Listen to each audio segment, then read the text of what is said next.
चेतना radio के समस्त श्रोताओं का संजय आर्य की ओर से अभिवादन। हमारा विशेष कार्यक्रम भूमि की बात महिलाओं के साथ, इस श्रृंखला में हम महिलाओं के भूमि अधिकार के संबंध में विभिन्न पहलुओं पर चर्चा कर चुके हैं। हमारा यह क्रम जारी है। हम इस क्रम में महिला के भूमि अधिकार के उस हर पहलू को छूना चाहते हैं जो उसके सशक्तिकरण की दिशा में उसे संबल प्रदान करे। बहुत से विषयों पर हमने बात की, चाहे महिलाओं के उत्तराधिकार हों, उनके पैतृक संपत्ति में हक और हकूक की बात हो, लेकिन फिर भी बहुत से पहलू अधूरे रह जाते हैं। उन्हीं अधूरे पहलुओं पर चर्चा करने के लिए मेरे साथ दो अधिवक्ता साथी हैं। दीपू रानी, आप अधिवक्ता के रूप में महिलाओं का सशक्त प्रतिनिधित्व करती हैं। आप सामाजिक कार्यकर्ता हैं। आप बहुत लंबे समय से उपभोक्ताओं की जागृति के लिए भी काम कर रही हैं। दीपू रानी, आपका चेतना रेडियो के श्रोताओं की ओर से हार्दिक अभिनंदन। मेरे साथ दूसरे प्रतिभागी हैं एक युवा अधिवक्ता जसकरण सिंह। जसकरण सिंह ग्रामीण पृष्ठभूमि से हैं और ग्रामीण महिलाओं की परिस्थितियों को बखूबी समझते हैं। वह इस बात को भी समझते हैं कि कानून ने महिलाओं को सशक्त बनाया है। आपकी और हम सबकी मंशा महिलाओं को सशक्त बनाने की है। और शायद ये कहूं तो इस बात में भी अतिशयोक्ति नहीं होगी कि यदि कोई व्यक्ति मन से महिला का सशक्तिकरण नहीं देख रहा है और उससे सार्वजनिक रूप से यह सवाल किया जाए तो वह भी यह कहेगा कि महिला का सशक्तिकरण होना चाहिए। हमने जिन संपत्तियों की चर्चा की, चाहे वह कृषि भूमि के संबंध में अधिकार हो, चाहे वह शहरी क्षेत्र की संपत्ति के संबंध में महिला अधिकारों की बात हो, वह क्षेत्र विशेष तक सीमित थी। एक बहुत बड़ा क्षेत्र है जिसे शायद चेतना रेडियो के श्रोता ठीक ढंग से समझने में भी परेशानी अनुभव करेंगे। वह है वन क्षेत्र, क्योंकि चेतना रेडियो हरियाणा और पंजाब के उस सीमावर्ती क्षेत्र में अवस्थित है जहां नहरी सिंचित कृषि भूमियां हैं, जहां वन क्षेत्र का अभाव है, जहां सार्वजनिक तालाब में जन्म लेती हुई और आर्थिक रूप से सशक्त करती हुई मछली का अभाव है। और निश्चित तौर पर उन वनों का संरक्षण, उन तालाबों का संरक्षण भी समुदाय का एक अहम हिस्सा होता है और समुदाय के योगदान से ही वन संरक्षित रहते हैं और उस वन संरक्षण में महिलाओं की भूमिका भी अहम होती है। कल्पना कीजिए उस आदिवासी क्षेत्र का, कल्पना कीजिए उस पहाड़ी क्षेत्र का जहां महिला अपने शाम की रोटी बनाने के लिए वन क्षेत्र से लकड़ियां एकत्रित करके लाती है। वह उस वन क्षेत्र को सुरक्षित रखती है, वह उस वन क्षेत्र से प्यार करती है। मैं इसी क्रम में सबसे पहले एडवोकेट दीपू रानी से जानना चाहूंगा कि क्या वन क्षेत्र के लिए कोई अधिनियम, कोई कानून प्रवर्त है, प्रभावी है? यदि है तो वह कौन सा कानून है, उसका उद्देश्य क्या है और उसकी प्रमुख विषय वस्तु क्या है? नमस्कार। वन क्षेत्र के बारे में भारत सरकार के द्वारा एक अधिनियम बनाया गया है जो कि है वन अधिकार अधिनियम 2006। यह एक बहुत ही महत्वपूर्ण कानून है जिसका उद्देश्य जंगलों में रहने वाले आदिवासी और अन्य पारंपरिक वनवासियों को उनकी जमीन और जंगल के संसाधनों पर कानूनी अधिकार देना है। यह कानून 2006 में पारित हुआ था और 2008 से लागू हुआ। इसके उद्देश्य थे वनवासियों के ऐतिहासिक अन्याय को दूर करना, आदिवासियों को जमीन और वन संसाधनों पर अधिकार देना, जंगलों के संरक्षण में स्थानीय समुदाय की भागीदारी बढ़ाना। इसमें सरकार के द्वारा अलग अलग प्रकार के अधिकार दिए गए, जिसमें सबसे प्रथम अधिकार था भूमि अधिकार। जंगल की जमीन पर खेती करने वाले परिवार को अधिकतम 4 हेक्टेयर तक भूमि का अधिकार मिल सकता है। सामुदायिक वन अधिकार, गांव के लोगों को जंगल के संसाधनों जैसे चराई, पानी, रास्ता आदि का उपयोग करने का अधिकार भी है। लघु वन उत्पाद अधिकार, महुआ, तेंदुपत्ता, शहद, जड़ी बूटी जैसे छोटे वन उत्पाद इकट्ठा करने और बेचने का अधिकार है। वन संरक्षण का अधिकार, ग्राम सभा को जंगल के प्रबंधन और संरक्षण में भूमिका दी गई है। और ये जो अधिकार हैं वो अनुसूचित जनजाति जो कि जंगलों में रहते हैं उन्हें दिया गया है। अन्य पारंपरिक वनवासी जो कम से कम 75 वर्षों 3 पीढ़ियों से जंगलों में रह रहे हैं उन्हें दिया गया है। आपने इस कानून की उस विशेषताओं के बारे में बताया कि भारत में वन के संबंध में कौन सा कानून प्रवर्त है। हम अपनी बात को पुनः महिलाओं के अधिकारों की ओर केंद्रित करते हैं। क्या इस अधिनियम में भी महिला अधिकारों का ध्यान रखा गया है? जी, इसमें महिलाओं की भूमि के भिन्न भिन्न अधिकार दिए गए हैं। सबसे पहला है संयुक्त स्वामित्व का अधिकार, जिसमें व्यक्तिगत वन अधिकार का पट्टा पति और पत्नी दोनों के संयुक्त नाम के द्वारा जारी होना अनिवार्य है। महिलाओं को भूमि पर कानूनी हिस्सेदारी और सुरक्षा सुनिश्चित करता है। अधिकार पति की मृत्यु, विवाद या अलगाव में भी सुरक्षित रहता है। सेकंड है महिला प्रधान परिवारों के लिए अधिकार। विधवा, तलाकशुदा, परित्यक्ता, अविवाहित और अकेली महिलाओं को स्वतंत्र रूप से भूमि अधिकार मिल सकता है। महिला स्वयं स्वतंत्र पात्र मानी जाती है। और है सामुदायिक वन संसाधन में महिलाओं की बराबरी। चारा, पत्ती, महुआ, तेंदुपत्ता, औषधीय पौधों जैसे संसाधनों पर समान अधिकार। जंगल प्रबंधन, उपयोग और संरक्षण में महिलाओं की मुख्य भूमिका। ग्राम सभा और वन अधिकार समिति में भी अनिवार्य भागीदारी है। FRC फॉरेस्ट राइट्स कमेटी में कम से कम 1/3 महिला सदस्य, अध्यक्ष या सचिव में से एक महिला होना अनिवार्य है। लघु वन उपज पर स्वामित्व, महुआ, गोंद, जामुन, पत्तियां आदि पर ग्राम सभा समुदाय का पूर्ण स्वामित्व। संग्रह, मूल्य निर्धारण और बाजार तक पहुंच में महिलाओं की मुख्य भूमिका है। पुनर्वास और सुरक्षा का भी अधिकार है। अधिकार मान्यता से पहले किसी भी महिला परिवार को जंगल से नहीं हटाया जा सकता। पुनर्वास केवल ग्राम सभा की सहमति से ही हटाया जा सकता है। FRA के अंतर्गत महिला अधिकार सुरक्षित क्यों है? FRC जो कि है फॉरेस्ट राइट्स कमेटी में 1/3 सदस्य महिला होना अनिवार्य है, इसलिए और अध्यक्ष या सचिव में से एक महिला होना आवश्यक है। दावों की जांच और सिफारिश में महिलाओं की निर्णायक भूमिका, इन सभी में भूमिका रहती है और FRA उन्हें इसका पूर्ण अधिकार देता है, जिससे कि इनकी आय में वृद्धि भी होती है और इनको आर्थिक सशक्तिकरण मिलता है। विस्थापन से महिलाओं की सुरक्षा है। अधिकार मान्यता के बिना किसी महिला को जंगल से नहीं हटाया जा सकता। पुनर्वास केवल ग्राम सभा की सहमति से, जहां महिला उपस्थिति अनिवार्य है। यह तो आपने महिला के वन संबंधी अधिकारों के बारे में बताया और इनमें आपने इस बात को कानूनी मंशा को बताया कि वन अधिनियम के अंतर्गत भी महिला के अधिकारों को संरक्षित किया गया है। उसके संबंध में बनने वाली योजनाओं, उसमें स्वामित्व अधिकारों के संबंध में भी महिला को प्रमुखता दी गई है, उसके अधिकारों को संरक्षित किया गया है। इसी बातचीत के दौरान आपने ग्राम सभा की बात कही। ग्राम सभा की बात करते ही मेरे मन और मस्तिष्क में भारत में पंचायती राज की कल्पना उभर कर आती है और उसी पंचायती राज की कल्पना के अंतर्गत राजस्थान में राजस्थान पंचायती राज अधिनियम 1994 प्रभावी हुआ। यद्यपि इससे पहले भी राजस्थान में पंचायती राज की व्यवस्था रही। इस अधिनियम के आज लंबे सफर ने भी बहुत से परिवर्तन दिए हैं। मैं बात कर रहा हूं उन परिवर्तन की जो सामाजिक परिवर्तन के रूप में सामने आए और इसी अधिनियम से निकली बात जो आपने वन अधिकारों से जोड़कर कही, ग्राम सभा की बात कही। मैं चेतना रेडियो के श्रोताओं के लिए राजस्थान पंचायती राज अधिनियम से इस बात से अवगत करवा दूं कि हमारी पंचायती राज प्रणाली में जहां आप 5 साल की अवधि के लिए निर्वाचन प्रक्रिया के माध्यम से पंच, सरपंच, जिला परिषद प्रतिनिधि, पंचायत समिति प्रतिनिधि का निर्वाचन करते हैं, ठीक उसी तरह से एक ग्राम पंचायत स्तर पर ग्राम सभा का होना आवश्यक है।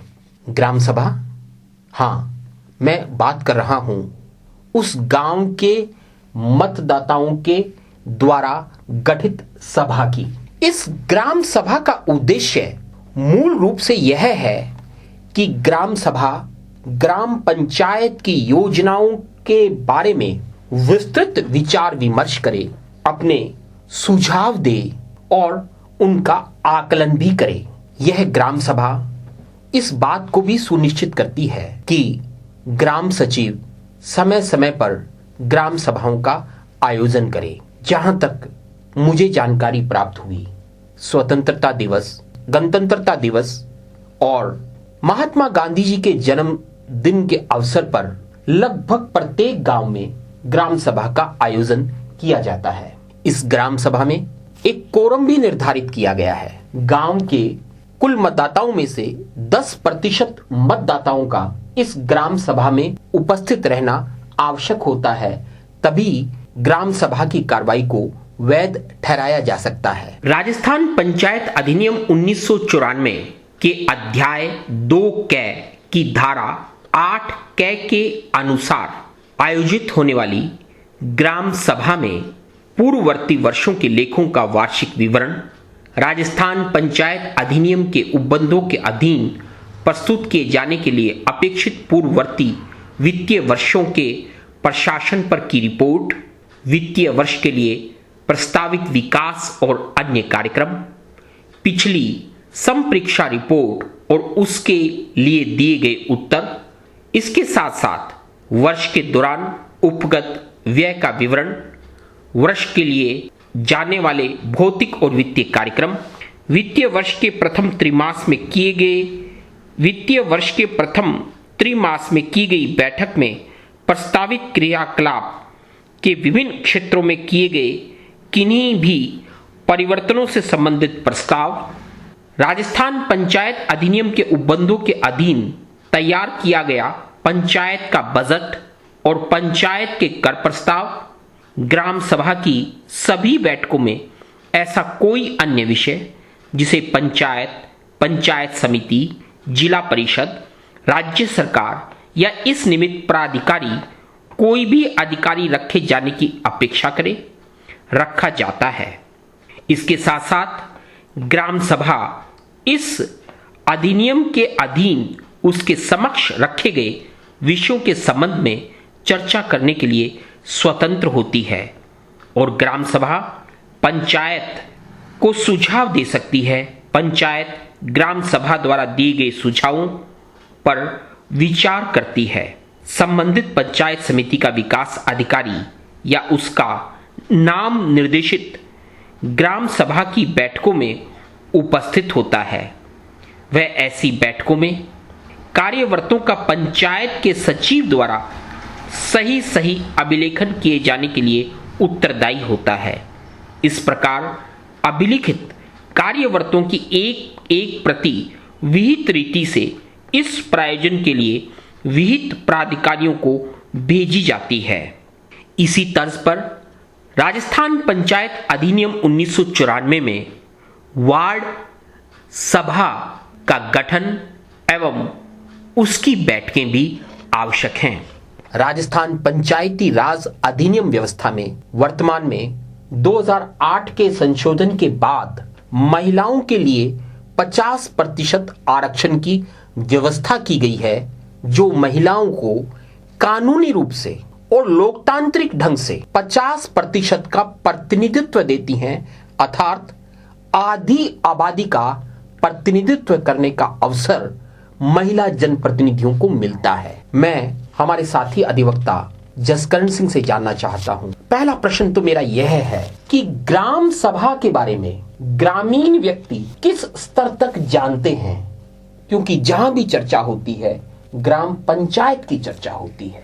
ग्राम पंचायत चुनाव के बारे में महिलाएं और पुरुष दोनों अच्छी तरह से जानते हैं, क्योंकि ये प्रणाली बहुत पुरानी रही है। इसके बारे में लगभग सभी लोगों को पता है, पंचायती राज की व्यवस्था के बारे में और उनमें हुए संशोधन के बारे में और महिलाओं के आरक्षण के बारे में। ग्राम सभा के बारे में भी सभी लगभग जितने भी मतदाता हैं क्षेत्र के सभी को जानकारी है। ग्राम सभा जब आयोजित होती है तो उसमें ग्रामीण क्षेत्र के लोगों की भागीदारी क्या रहती है? उसमें भी लोगों की भागीदारी अच्छी रहती है और कह सकते हैं भी महिलाओं की भागीदारी है जो थोड़ी उसमें कम रहती है। जसकरण सिंह साहब, चूंकि ग्रामीण क्षेत्र का प्रतिनिधित्व करते हैं, आपने ग्राम सभा और ग्राम पंचायत में महिलाओं की भूमिका को बहुत दबे हुए शब्दों से उनके प्रतिनिधित्व की बात कही। ये ग्रामीण प्रवेश को बहुत दूर से शहरी नागरिक भी देखता है, वह गांव की खबरों से भी परिचित होता है, क्योंकि ज्यादातर पंचायत समिति शहरी क्षेत्र में बनी होती है, उपखंड क्षेत्र में, और जिला परिषद जिला स्तर पर बनी होती है, तो एक शहर में बैठा व्यक्ति भी ग्राम सभा और ग्राम पंचायत में महिलाओं की भूमिका का भी आकलन करता है, और यह आकलन पत्रिकाओं से भी होता है। मैं दीपू रानी एडवोकेट, जो शहरी क्षेत्र में रहते हुए इन सब बातों पर पैनी नजर रखती हैं, मैं जानना चाहूंगा आपसे कि हमने कानूनी रूप से महिलाओं की ग्राम सभा और ग्राम पंचायत में भूमिका की बात कही। आप किस तरह से आकलन करती हैं कि महिलाओं की कितनी सक्रिय भागीदारी है, चाहे वह चुनाव जीत कर आ रही हैं, चाहे ग्राम सभा में एक नागरिक होने के नाते अपना प्रतिनिधित्व कर रही हैं? देखा जाए तो पहले से तो स्थिति बहुत बेहतर हुई है, लेकिन आज भी बहुत सी चीजें हैं, चाहे वो घरेलू जिम्मेवारियां हैं या फिर पुरुष प्रधान देश होने के कारण उन्हें उतना प्रतिनिधित्व करने का मौका नहीं मिलता है। वो चुनाव लड़के आगे तो जरूर आ जाती हैं, लेकिन उन्हें अपने शब्द, अपनी बातें रखने का अधिकार नहीं दिया जाता है। दीपू रानी एडवोकेट ने कहा कि महिलाएं चुनाव जीत कर आ जाती हैं, लेकिन कानून उन्हें अपनी बात रखने की अधिकारिता देता है। और मैं यद्यपि समय समय पर बनाए गए कानूनों, नियमों, प्रशासन के निर्देशों को देखूं तो उसमें यह भी कहा जाता है कि महिला अपना प्रतिनिधित्व स्वयं करे। आप ग्रामीण क्षेत्र का प्रतिनिधित्व करते हैं, आप इस परिस्थितियों को कैसे आकलन करते हैं? महिलाओं को पंचायती राज में आरक्षण मिलने के बाद हमने देखा है कि पंचायती राज में इलेक्शन के लिए खड़ा तो कर दिया जाता है, लेकिन पुरुष प्रधान समाज होने के कारण लोग चाहते नहीं हैं कि उन आगे आएं और अपने समाज के लिए मिसाल बने। इसीलिए उनको मजबूरी हो गई है कि वो आरक्षण मिलने के बाद महिलाओं को पंचायती राज में अपने आधे हिस्से पर लाना पड़ता है। जसकरण सिंह साहब का एक कहना है कि महिलाओं को प्रतिनिधित्व इसलिए मिल रहा है कि कानून ने और सरकार ने उनके आरक्षण की व्यवस्था कर दी, और जो राजनीति में लगे हुए लोग हैं उन्हें अपना राजनीति वर्चस्व बनाए रखने के लिए, चूंकि महिला आरक्षित पद होते हैं, किसी न किसी को खड़ा करना होता है, लेकिन वास्तव में अभी तक परिस्थितियों में परिवर्तन नहीं हुआ है। दीपू रानी ने कहा कि तस्वीर बदल रही है, कुछ लोग अपना प्रतिनिधित्व कर रहे हैं, लेकिन अभी भी इसमें परिवर्तन की आवश्यकता है। इस परिवर्तन के पीछे मजबूरी है जो कि आरक्षण की है। लोगों को, जो नेता हैं, उनको अब मजबूरी हो गई है कि आरक्षण मिलने के बाद महिलाओं को उतने पद देने पड़ते हैं, नहीं तो अपने नहीं मान सकते भी महिलाओं को अब समान अधिकार मिल रहे हैं। और एक मजबूरी के कारण उनको पंचायती राज में, जहाँ अपने पंचायत समिति में लाया जाता है, और उनको उतना बोलने का अधिकार नहीं दिया जाता जितना उनको आरक्षण मिल चुका है। हमारी इस बातचीत में भी महिला प्रतिनिधि हैं और वह भी पूरी सहभागी बनी हुई हैं, और आपने बहुत खूबसूरत बात कही कि उनको अवसर नहीं मिलता। मैं अगला अवसर उनको दूंगा, लेकिन उससे पहले आपसे एक प्रश्न और। अक्सर हम पढ़े लिखे लोग, जिसमें अधिवक्ता भी सम्मिलित हो सकते हैं, पत्र पत्रिकाओं के लिए लिखने वाले व्यक्ति भी हो सकते हैं, आपको नहीं लगता कि कहीं न कहीं इस पुरुष मानसिकता को इस तरह से बढ़ावा देते हैं कि हमने एक शब्द नया उत्पन्न कर लिया और वो कहने लगते हैं सरपंच प्रतिनिधि, पार्षद प्रतिनिधि, पंचायत समिति प्रधान प्रतिनिधि? यह शब्द मुझे किसी कानून में नहीं मिला। आप इस शब्द को क्या संकेत मानते हैं? यही जिस शब्द की आपने बात करी, प्रतिनिधि, प्रतिनिधि शब्द पुरुष प्रधान होने का ही एक संकेत है समाज के भी। वो आरक्षण तो मिल चुका है महिलाओं को, लेकिन प्रतिनिधित्व जो है वो पुरुष प्रधान समाज के होने के कारण उसी को मिल रहा है। हमने महिलाओं के आर्थिक सशक्तिकरण की बात कर रहे हैं, भूमि अधिकार की बात कर रहे हैं। दीपू रानी एडवोकेट से मैं जानना चाहूंगा कि यह तस्वीर बदले, महिला अपने भूमि अधिकार को प्राप्त करे, वह आर्थिक रूप से सदृढ़ होकर उसका सशक्तिकरण हो, वह शिक्षित हो, लेकिन राजनीति में इस प्रतिनिधित्व शब्द का समाप्त हो जाए, प्रतिनिधित्व शब्द समाप्त हो जाए, इसकी अवधारणा समाप्त हो जाए, इसके लिए आप महिला होने के नाते महिलाओं को क्या संदेश देना चाहती हैं? यही संदेश कि बढ़ चढ़कर आगे आएं और जो उनके अधिकार हैं उसके बारे में उनको अच्छी जानकारी हो, और अच्छे से पार्टिसिपेट करें, उनके ऊपर निर्भर नहीं रहें। अगर इलेक्शन भी फाइट कर रहे हैं तो हर चीज़ में खुद ही सहभागी बने। बहुत अच्छे शब्दों में दीपू रानी एडवोकेट ने इस बात को कहा। मैं इस बात को थोड़ा सा खराब शब्दों में कह देता हूं कि जनप्रतिनिधि होने के बाद किसी की मोहर ना बने, खुद के निर्णय खुद लें, चाहे वह वन अधिकार की बात हो, चाहे वह भूमि अधिकार की बात हो, और चाहे वह लोकतांत्रिक प्रक्रिया में सम्मिलित होते हुए ग्राम पंचायत या ग्राम सभा में प्रतिनिधित्व की बात हो। बहुत सार्थक चर्चा हो रही है और मुझे लगता है कि ऐसी चर्चाएं होनी चाहिए, लेकिन घड़ी की समय सीमा मुझे कुछ संकेत कर रही है। आज की हमारी यह बातचीत हमारे चेतना रेडियो के श्रोताओं के लिए सार्थक साबित होगी। हम महिला सशक्तिकरण के विभिन्न विषयों पर और बातचीत करते रहेंगे। एक सामुदायिक रेडियो का उद्देश्य समाज का सशक्तिकरण है, लेकिन बहुत से ऐसे विषय हैं जिन पर हम आपसे बात करना चाहते हैं, आप हमसे मुखातिब होना चाहते हैं। आपका प्यार, आपसे मिले हुए संदेश इस बात का संकेत करते हैं कि आप और हम इन विषयों पर संवाद को बनाए रखना चाहते हैं। आप सब लोग चेतना रेडियो के इस कार्यक्रम से जुड़े।